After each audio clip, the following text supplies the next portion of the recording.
Çox sadə görünən course sözünü demək olar ki, hamı yanlış istifadə edir. Bəzən öyrəndiyimiz dildəki bir söz, bildiyimiz dildəki bir sözə çox bənzəyir və biz düşünürük ki, bunlar eyni mənaya gəlir.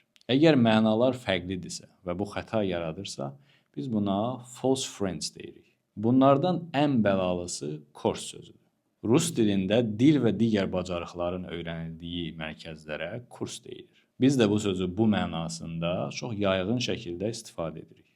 İngilis dilindəki course sözü isə bəsit desək proqram və ya fən deməkdir. Məsələn, we offer a 3 months IELTS course. İngilis dilində dil öyrəndiyimiz mərkəzlərə language center və ya language school deyirik.